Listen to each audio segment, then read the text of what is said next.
सम्यक प्रकार से आद्योपांत भजन मार्ग का निर्देश देने के बाद इस भजन शतलीला के उपसंहार में पुनः अपने मन को उद्बोधन देते हुए श्री ध्रुवदास जी कहते हैं, और जब जब हमने साधन मार्ग का चिंतन किया, व्यासपीठ ने आपको निवेदन किया कि भजन की पद्धति आपकी कोई भी हो, किसी भी आचार्य की शरणागति में रहकर आप भजन करते हो अपने संप्रदाय की भाव भावना के अनुसार, पर एक बात तो प्रत्येक साधक के जीवन में होनी परम आवश्यक है, और वह है आत्मोद्बोधन, अपने मन से वार्ता। वही बात इस भजन शतलीला के उपसंहार में सब कह दिया, पर अंत में यह बात कहने का तात्पर्य यह है कि सब करते हुए सतत अपने मन पर दृष्टि रखना, सतत आत्मचिंतन करना, सतत आत्म विश्लेषण करना और सतत आत्मोद्बोधन साधक के लिए ये परम आवश्यक है।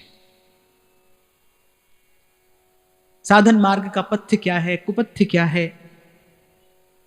कौन सा भाव साधक है, कौन सा भाव बाधक है, कहां से आपको मुझे आरंभ करना है, कैसी हमारी रहनी हो, कैसे हमारी कहनी हो, ये सब बात इस भजन शतलीला में ध्रुवदास जी ने कही। और अब विश्राम के समय कहते हैं, बहु बीती थोड़ी रही सो बीती जाए, बहु बीती थोड़ी रही सो बीती जाए, हित ध्रुव बेगी विचार के बस वृंदावन आए, हित ध्रुव बेगी विचार के बस वृंदावन आए, बस वृंदावन आए लाज तज के अभिमाने, बस वृंदावन आए लाज तज के अभिमान, प्रेम लीन है दीन आपको तृण समझाने, प्रेम लीन है दीन आपको तृण समझाने, सकल भजन को सार सार तू कर रस रीति, सकल भजन को सार सार तू कर रस रीति, रे मन देख विचार रही कछु एक यह बीती, रे मन देख विचार रही कछु एक यह बीती। तो आरंभ कर रहे हैं, बहु बीती थोड़ी रही और सो बीती जाए। बहु बीती अर्थात कि बहुत काल गंवा दिया, इसका पश्चाताप जीवन में है कि नहीं, ये देखना बहुत आवश्यक है। कई बार मैंने आपसे कहा कि सबसे पहली बात, यदि आप जीवन निर्माण करना चाहते हैं तो सबसे पहली बात ये देखिए कि जीवन का आदर करते हैं कि नहीं करते। और जीवन का आदर क्या है? प्रत्येक श्वास का सदुपयोग हो, यही जीवन का आदर है। तो सबसे पहली बात तो साधक के जीवन में यह दर्शनीय हो कि उसके जीवन में जीवन के प्रति आदर बुद्धि हो। और जीवन के प्रति आदर बुद्धि यही है कि आत्म कल्याण का प्रयास हो, भजन साधन के लिए कुछ चेष्टा हो। और यहां ध्रुवदास जी कह रहे बहु बीती थोड़ी रही, अर्थात कोई भी अपने मन में यह भावना रखे कि अभी भजन के लिए बहुत समय है, भजन करेंगे। कोई भी अपने मन में इस बात का विचार न करे, ये भाव अपने मन में कोई ना रखे कि भाई अभी मेरे पास बहुत समय है। कह रहे बहुत समय तो गया है, बहुत समय तो चला गया, बहु बीती और थोड़ी रही। और कह रहे जो है वो भी जा ही रहा है, जो है वो भी जा ही रहा है और जाते जाते चला ही जाएगा। तभी तो संतों ने कहा कि बहुत जन्म हम जन्म बिगाड़े, बहुत जन्म हम जन्म बिगाड़े। इसलिए आपसे निवेदन किया मैंने कि ध्रुवदास जी ने हमें सम्यक प्रकार से भजन का मार्ग बताया, क्या करना है क्या नहीं करना। पर इसके साथ अंत में कहते हैं कि भाई सबसे महत्वपूर्ण यह है कि अपने मन से आपकी बात होती है कि नहीं, अपने मन से आपका संबंध है कि नहीं, अर्थात अपने भीतर झांकना आता है कि नहीं, खुद को टटोलना आता है कि नहीं, खुद को देखने परखने की विधि अभी सत्संग से सीखी है कि नहीं सीखी। देखो भाई, दूसरे का गुण दोष देखने के लिए व्यक्ति के पास बड़ी पैनी बुद्धि है और सबके पास में है। आपके मेरे पास नहीं, सभी के पास है। दूसरे का गुण दोष हम देख लेते हैं, और दोष देखने की दृष्टि तो हमारी और भी तीव्र है, बड़ी बड़ी तीव्र दृष्टि है हमारे पास। दूरदृष्टि है हमारे पास दोष देखने के लिए। पर बड़ी बात यह है अपना गुण दोष देखना आता है कि नहीं, क्योंकि मैंने कई बार आपसे पूर्व भी निवेदन किया, अपने गुणों का विकास और दोषों का मार्जन, इसी का नाम साधना है। साधक माने जो साधना कर रहा है, जो जीवन साधन कर रहा है। और साधन का वास्तविक स्वरूप क्या है? जैसा पूर्व मैंने कहा, किसी भी मत विचार में रहकर, किसी भी आचार्य के भाव के अनुसार आप साधना करते हो, पर साधना का जो एक सार्वभौमिक अर्थ है वो क्या है? कि अपने गुणों का विकास हो, दोषों का मार्जन हो, गुण को सद्गुण में परिवर्तित कर लिया जाए, और किसी प्रकार से साधन करके, पुरुषार्थ करके, अपने दोषों का मार्जन करके अपने अंतःकरण को शुद्ध करने का प्रयास किया जाए, इसी का नाम साधना है। तो साधक तो वही है जो साधना कर रहा है। और अपने गुण दोष पर जब तक दृष्टि नहीं होगी तब तक इस दिशा में कार्य कैसे किया जाएगा? इसलिए बार बार मैं आपसे प्रसंग आने पर निवेदन करता रहता हूं, भाई कभी एकांत में बैठ के अपने मन से बात किया करो। सब संतों ने यही किया, आप सब संतों की वाणी पढ़िए।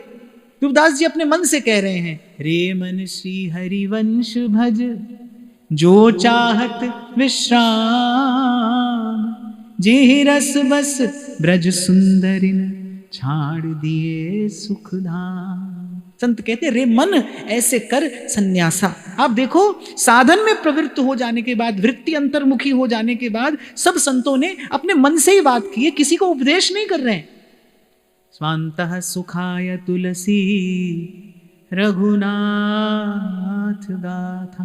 तुलसीदास जी तो स्पष्ट कहते, या मन के अवलंब हित कीन्हो आहि उपाय। तुलसीदास जी कह रहे हैं कि भाई मैं अपने आप को कोई बहुत बड़ा कवि सिद्ध करने के लिए ये लीला का गान नहीं कर रहा हूं। मैं इसलिए नहीं चाहता हूं कि इस संसार में, इस लोक में मेरा बड़ा यश, मेरी बड़ी प्रतिष्ठा हो जाए। कह रहे या मन के अवलंब हित, अपने मन को आश्रय देने के लिए, अपने मन को श्री जी की लीला का आधार देने के लिए ये लीला रस का गान मैं कर रहा हूं। गोस्वामी जी कह रहे स्वान्तः सुखाय तुलसी रघुनाथ गाथा। ये जो गाथा मैंने गाई है अपने और अंतर को, अपने आत्मदेव को सुख प्रदान करने के लिए गाई है। तो आप देखो, जो साधन सिद्ध महापुरुष हुए, उनकी दृष्टि कहाँ रही है? साधन मार्ग पर चलते हुए उनकी दृष्टि रही है अपने मन पर। इसलिए ध्रुवदास जी ने आत्मोद्बोधन की बात की है, अपने मन से कहा है, बहु बीती थोड़ी रही और सो बीती जाए। बहुत समय चला गया। जो लोग ये कहते हैं ना भजन के लिए बहुत समय है, वो बड़ी भारी भूल कर रहे हैं। बहुत समय है नहीं, बहुत समय तो बीत गया, थोड़ा रहा है, और जो रहा है कह रहे वो भी जा रहा है, सो बीती जाए। और कह रहे हित ध्रुव बेगी विचार के बस वृंदावन आए।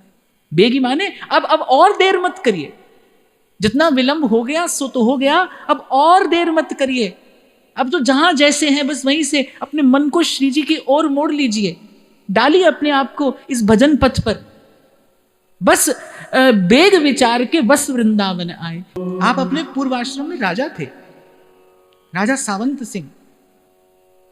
लेकिन जब सुध आई, जब सत्संग की कृपा से चेतना जगी, तब कहा रे कितने दिन बिन वृंदावन खोए। जब व्यास जी को दर्शन हुआ श्री महाप्रभु जी के चरणों का, तो व्यास जी ने भी इसी भाव में भरकर तो गाया, अरे सोवत हो तो विषय मंदिर में हितगुरु टेर जगायो, अब मैं वृंदावन धन पायो।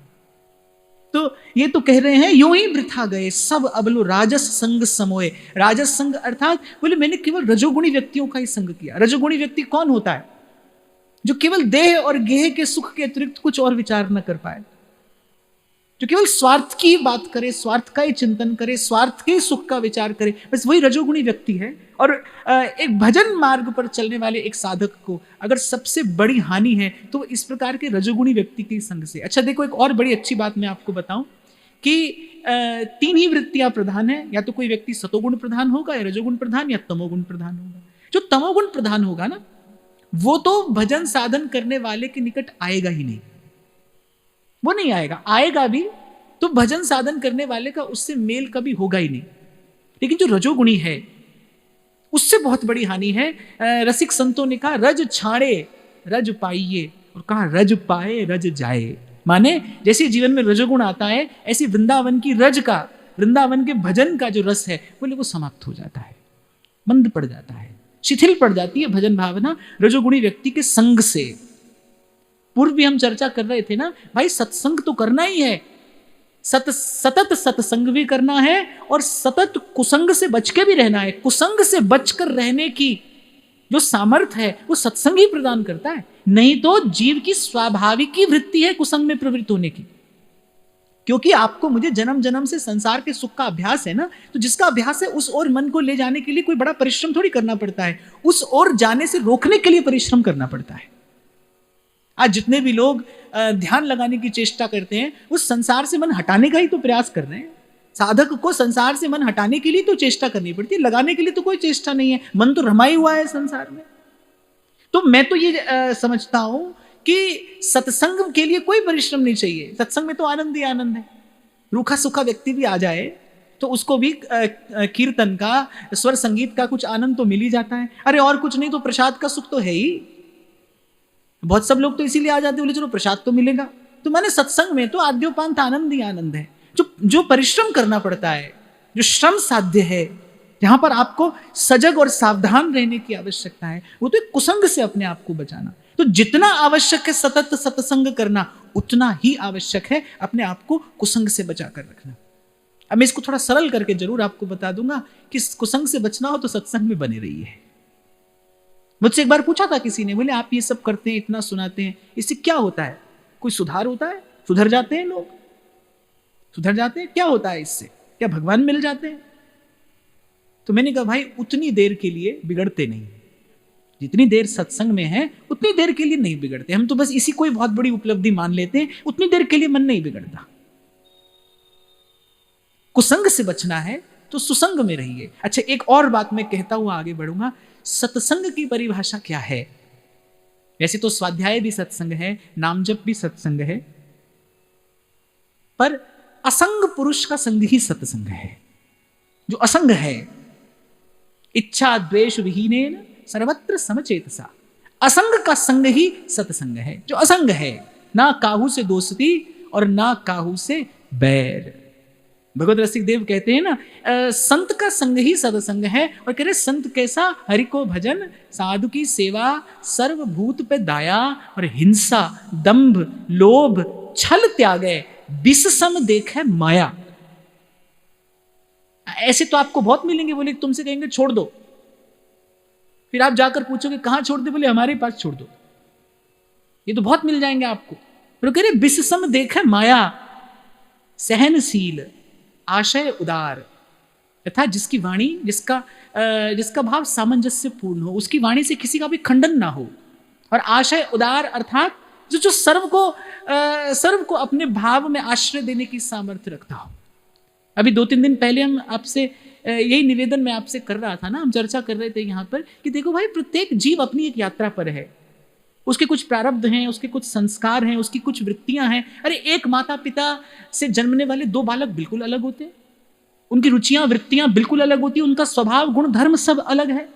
तो सबके लिए कोई एक सा मार्ग नहीं हो सकता। एक मार्ग तो यही है भाई, जीव का कल्याण हरि के भजन से होता है, जीव का कल्याण भगवान के भजन से होगा, जीव को सुख शांति भगवान के चरणों में मिलेगी और भगवान संत की कृपा से मिलेंगे। ये एक सार्वभौमिक सिद्धांत है। बाकी तो अपनी अपनी रुचि है, अपनी अपनी वृत्ति है। और जो मैं तो इस पंक्ति में पूर्ण निष्ठा रखता हूं कि जो जहां जैसो भाव धर भजे है, तिनको तहां ठाकुर जी पूर्ण सुख देते हैं। घट बढ़ को नाई, कोई छोटा नहीं कोई बड़ा नहीं, सब मम प्रिय सब मम उपजाए, ऐसा प्रभु कहते हैं। तो सहनशील, आशय उदार, अति धीरज, सहित विवेकी, अति धीरज सहित विवेकी, तृष्णा दंभ लोभ छल त्यागे, गहे अनन्य व्रत एकी, इंद्रिय जित और अभिमान न जाके, करे जगत को पावन।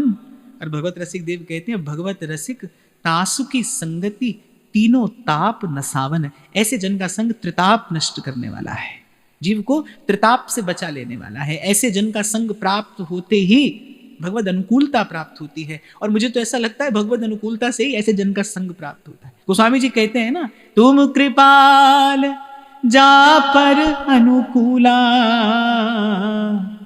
ताहि न व्यापी त्रिविध भवसूला। हे रघुनाथ जी, आप जिस पर अनुकूल होते हैं उस जीव को त्रिताप स्पर्श नहीं करता। कैसे स्पर्श नहीं करता? क्योंकि आप जिस पर अनुकूल होते हैं उसे सच्चा संत मिल जाता है। जिसे सच्चा संत मिल जाता है उसे जीवन जीने की कला आ जाती है, वो जीवन जीने की युक्ति पा लेता है, वो इस संसार से मुक्ति की युक्ति प्राप्त कर लेता है।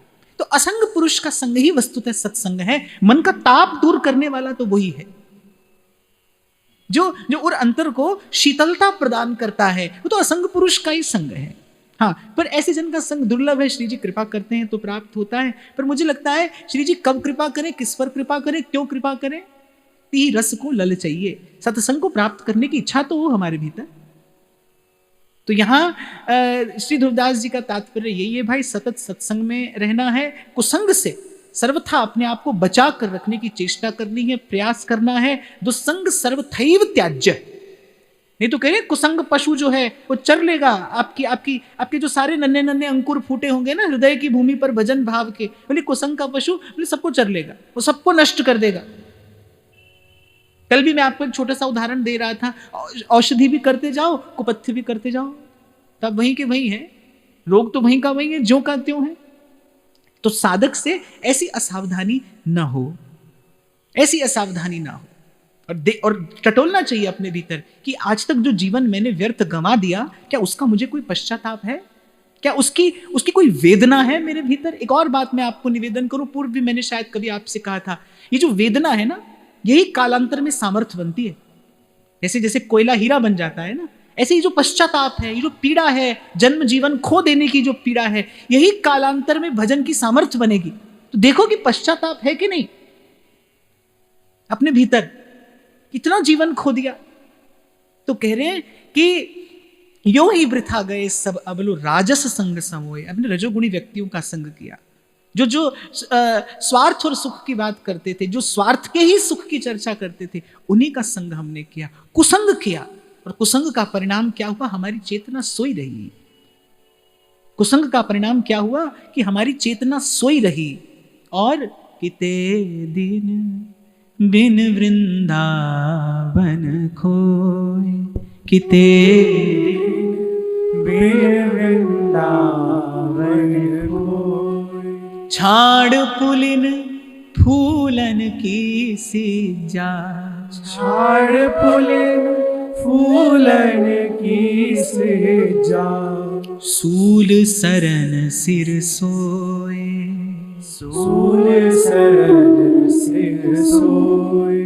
बोले ये कालिंदी का कूल और यहाँ सहचरियों द्वारा रचित वो किसलय दलों की कोमल शैया, बोले ऐसा दिव्य सुख, ऐसा अद्भुत सुख, ऐसा उज्जवल सुख छोड़कर और हम वहां सोने चांदी के पलंगों को ही सच्चा सुख मानकर सोते रहे। अब ऐसा लगता है कि जैसे कांटों पर ही सोए थे।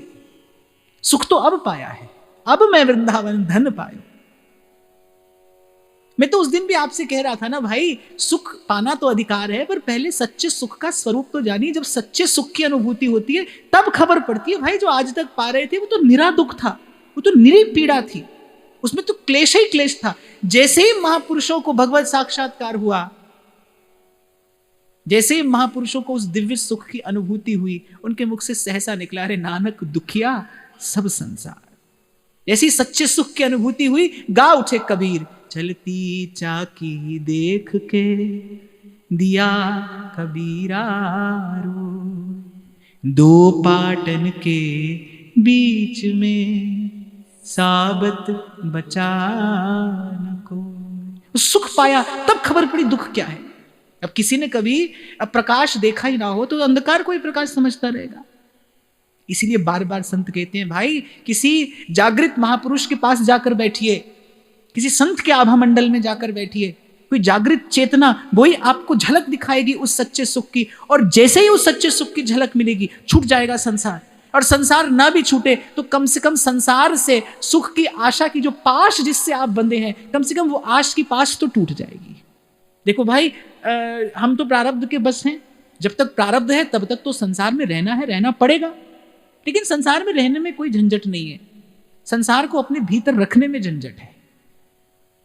मैं तो उस दिन भी आपसे कह रहा था ना, संसार के किसी स्थान से स्वयं को नहीं हटाना है, भीतर से संसार हटे, भीतर से संसार की वृत्ति निकले।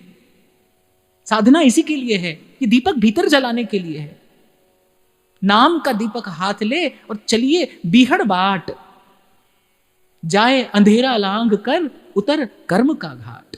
तो नाम का दीपक हाथ ले, ये दीपक जले और भीतर उजियारा हो। महाराज बाणी में कहते हैं, काहे रे बन खोजन जाई, काहे रे बन को जन जाई, सर्वनिवासी सदा अलेपा, सुए संग समाए। पुहुप माही जो बास बसत है, मुकुर माई जो छाई, तैसे ही हरि बसै निरंतर, घट ही खोजो भाई। बाहर भीतर एको जानो, सो गुरु ज्ञान बताई, कह नानक बिन आपा चीन्है, मिटे न भ्रम की काई। कह नानक बिन आपा चीन्है, मिटे न भ्रम की काई।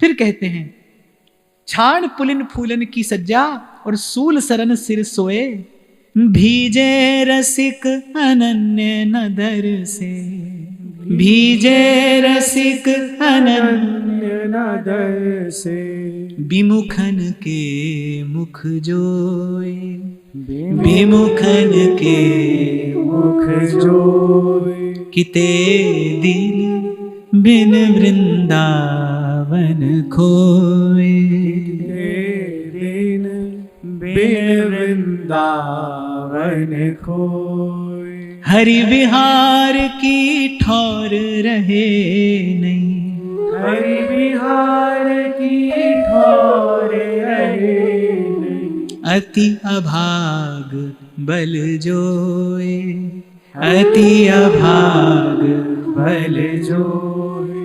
और फिर कहते हैं, कियो न अपनो काज पराए, भार शीस पे ढोए, कियो न अपनो काज पराए, भार शीस पे ढोए, किते दिन बिन वृंदावन खोए, किते दिन बिन वृंदावन खोए। आप कभी अनुभव करना, जितनी चिंता क्लेश है वो दूसरे के कारण है, अपने कारण नहीं।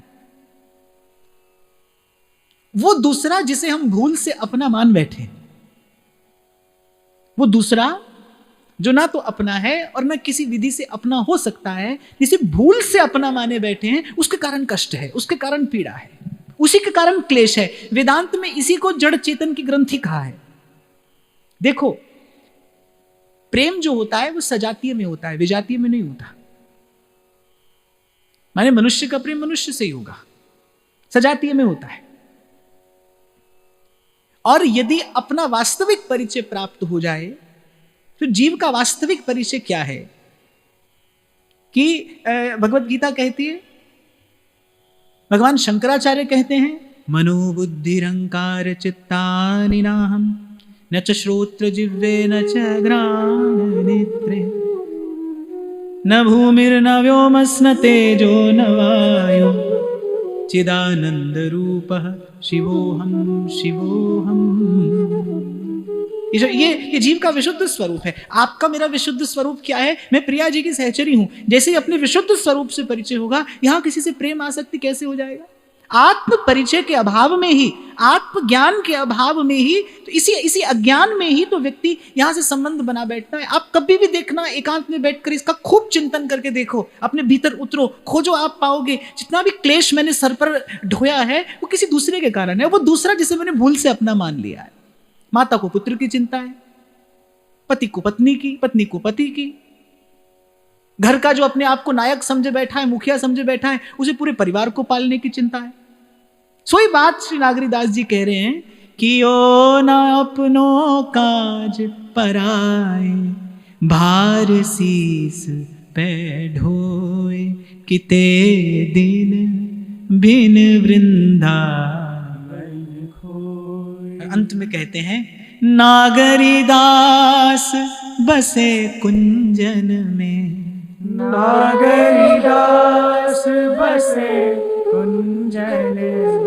तब सब विधि सुख होए, तब सब विधि सुख होए, किते दिन बिन वृंदावन खोए। किते दिन बिन वृंदावन खो। तो समेट कर कहूं तो भाई, अज्ञान के जैसा मैला करने वाला कोई नहीं और ज्ञान के जैसा पवित्र करने वाला कोई नहीं। जीवन में जितना बंधन, कष्ट, क्लेश, संताप, उसके मूल में बस जीव का अज्ञान है, जीव की अविद्या है। काशी में एक बहुत बड़े पंडित थे, उनको सब वेद, शास्त्र, पुराण, उपनिषद कंठस्थ थे। संस्कृत के बहुत बड़े विद्वान, माने वेद के श्लोकों का बड़ा अद्भुत अद्भुत अर्थ करके वो लोग सुनाते थे। बड़े बड़े विद्वानों की मति भी चकित हो जाती थी उनकी प्रतिभा देखकर। पर उन्होंने अपने एक आत्मीय से यह बात कही कि जब युवावस्था में मेरे पुत्र की आकस्मिक मृत्यु हुई,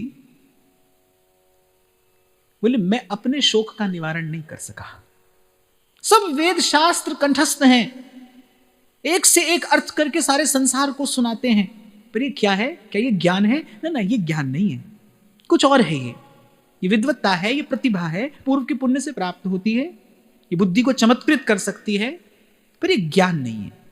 कहने का मेरा तात्पर्य है कि गुरु बिन ज्ञान कहां से पाऊं। जब मैंने आपसे निवेदन किया, अज्ञान के समान जीव को मैला करने वाला कोई नहीं। कितनी पोथी पढ़ लो पर जीव शुद्ध हो जाए नहीं कहा जा सकता। नहीं तो कबीर क्यों कहते, पोथी पढ़ पढ़ जगमुआ, पंडित भया न कोई, ढाई आखर प्रेम के, पढ़े सो पंडित हो। उस दिन में मैं आपको कह रहा था, ये आंख भीगती है कि नहीं भाव में, चित्त द्रवीभूत होता है कि नहीं, ये बात बड़ी है। नहीं तो खूब रटो, जैसे गधे की पीठ पर चंदन की लकड़ी लाद दो या कोयला लाद दो, उसके लिए तो भाई बोझ ही है। उसको इस बात से कोई अर्थ नहीं है कि पीठ पर कोयला लदा है कि चंदन की लकड़ी ले, उसके लिए तो बोझ है, वो कोई उस चंदन का सुख नहीं ले पाता है। ऐसे ही जो कोरी जानकारी है वो तो बुद्धि पर रखा हुआ बोझ है, वो तो भार ढोने के समान है। केवल गुरु से मिला हुआ ज्ञान ही है जो जीव को शुद्ध करता है, निर्मल करता है, जो जीव का स्वयं से परिचय कराता है, जो जन्म जन्म के भव रोग को दूर करके जीव को स्वस्थ करता है। सतगुरु मेरे मिलाया संजोग जी, सतगुरु मेरा मिलाया संजोग जी।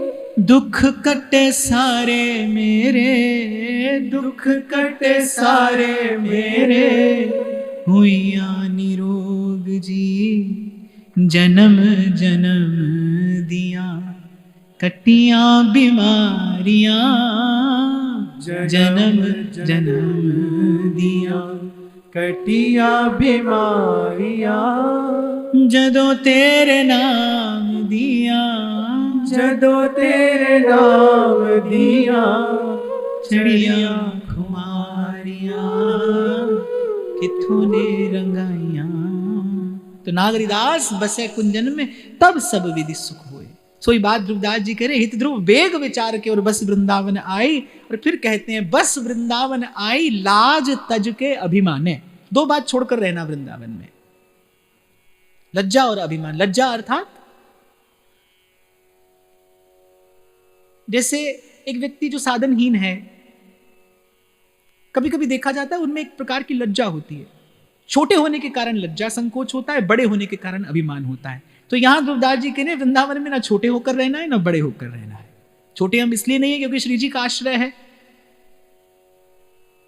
छोटे हम इसलिए नहीं है क्योंकि श्री जी का आश्रय है। यहां छोटे होने का अर्थ क्या है, माने दीनहीन बनकर नहीं रहना है संसार के सामने।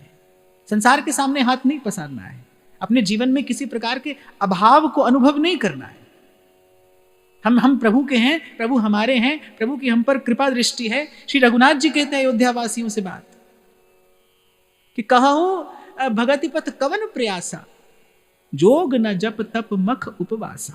और भगवान एक बात कहते हैं कि मेरा आश्रय और किसी संसार की आशा, तो बोले क्या विचार कर जीव अपने आप को मेरा कहता है। यदि मेरा है, यदि उसे मेरा आश्रय है, फिर किस बात की चिंता है, फिर किस बात का कष्ट है। मोर दास कहाई नर आशा, और भगवान कहते हैं करी है तो कहूँ कहा विश्वास।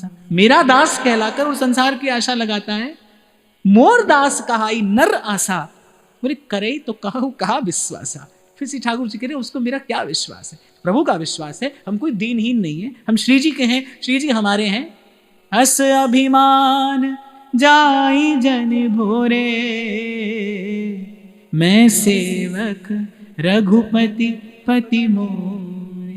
ना तो छोटे होकर रहना है ना बड़े होकर रहना है। उस दिन भी हमने बड़े विस्तार से चर्चा की, प्रभु के सामने ना छोटे होकर जाना है ना बड़े होकर जाना है, जीव होकर प्रभु के सन्मुख जाना है। सन्मुख होई जीव मोई जबहि, हे प्रभु मैं आपका हूं।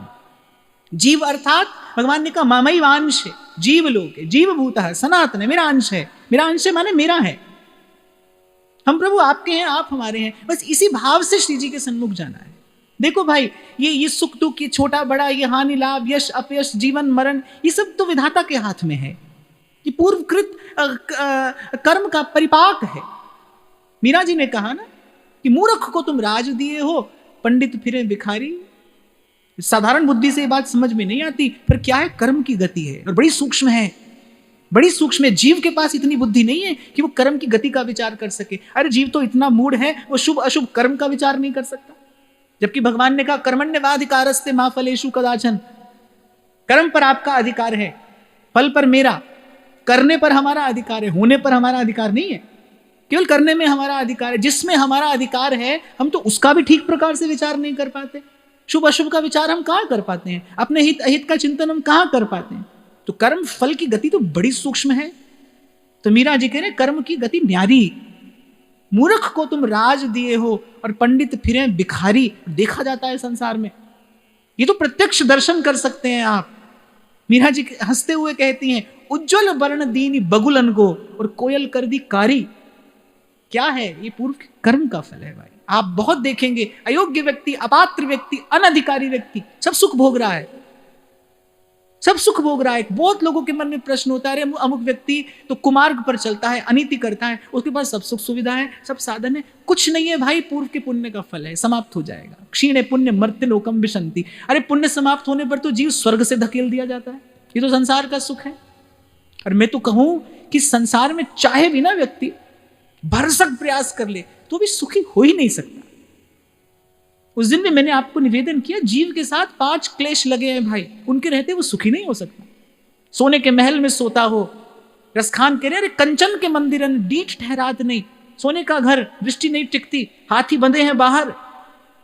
स्वामी हरिदास जी महाराज ने कहा भाई हस्ती दर बांधे जब काल फिरे वो सर साधे। सर पर मृत्यु सवार है, ऐसी स्थिति में कोई कैसे सुखी रहेगा। खबर पड़ जाए कल मृत्यु है, खबर पड़ जाए कल मेरी मृत्यु है, संसार के किसी विषय का सुख में ले सकता हूं? नहीं ले सकता हूं। उपस्थित होने पर नहीं ले सकता हूं। पराधीन सुपनेऊ सुख नाई। जीव तो इस भय से सदा भयभीत है। तो इस संसार में तो कोई सुखी हो ही नहीं सकता, केवल भ्रम मात्र है। आपको जो सुखी लगता है ना वो सुखी है नहीं। सुखी तो केवल हरि का दास होता है। चाह गई चिंता मिटी और मनवा बेपरवाह, और जाके कोई चाह नहीं सोई शहंशाह। जब आवे संतोष धन तब पावे विश्राम। यहां तो जो हारा है ना वही हरि के द्वार में पहुंचा है, वही सुखी है। संसार में जीतने वाला सुखी नहीं है। तो कह रहे हैं कि वृंदावन में बस वृंदावन आए, और वृंदावन में कैसे बसना है, लाज तज के अभिमाने। दरिद्र होने का हमें कोई शौक नहीं है, और बड़े होने का कोई अभिमान नहीं है। ऐसे वृंदावन में बसना है, केवल श्री जी का होकर रहना है। हम श्री जी के हैं, श्री जी हमारे हैं। और मैं तो कहता हूं भक्त के लिए यही अभ्यास है, क्योंकि भाव का मार्ग ही भक्ति का मार्ग है। भक्त को और कोई साधन नहीं करना है, उसे भाव का ही पुनः पुनः अभ्यास करना है। मैं प्रिया जी की सहचरी हूं, ये सारा संसार प्रिया जी का ही है। मुझे जो करना है वो प्रिया जी के नाते प्रिया जी की सेवा के लिए करना है, प्रिया जी के प्रीत्यार्थ करना है। श्री जी के चरणों की सेवा के भाव से मुझे अपना प्रत्येक कार्य करना है। श्री जी मेरे हैं, मैं श्री जी की हूं। बस यही भाव, इसका चिंतन, इसका पुनः पुनः स्मरण इस भाव में प्रतिष्ठित करा देगा। भाव में बल होता है ना। अकारण ही कोई भाव आपको भयभीत कर सकता है, अकारण ही कोई भाव आपको भयभीत कर सकता है, और अकारण ही सुख का लोभ आपको थोड़ी देर के लिए प्रसन्न कर सकता है, तो ये तो भाई भाव ऐसा है जिसमें सत्य है, जो सत्य पर आधारित है, जो सत्य की ओर ले जाने वाला है। इस भाव में तो बड़ा अतुलित सामर्थ्य है कि मैं प्रभु का हूं और प्रभु मेरे हैं। ये तो सच्चा भाव है। संसार के झूठे भाव भी सुख दुख ले आते हैं, तो सच्चा भाव है, सच्चा सुख लेकर आएगा। इसी भाव का हमें पुनः पुनः अभ्यास करना है। ये जो हमारे आचार्यों ने सेवा की पद्धति स्थापित की, किस लिए? केवल इसी भाव के अभ्यास के लिए। नित्य प्रति हम मंगला से लेकर शयन पर्यंत बार बार सेवा में जाएंगे, गुरुजनों द्वारा उपदिष्ट जो मार्ग है, जो भाव भावना है, बार बार उसका आधा अधूरा चिंतन स्मरण मनन करेंगे, बार बार श्री जी की सहचरी का भाव हृदय में धर के श्री जी के निकट जाएंगे। क्या उसी भाव का ही अभ्यास कराना है हमें आचार्यों ने।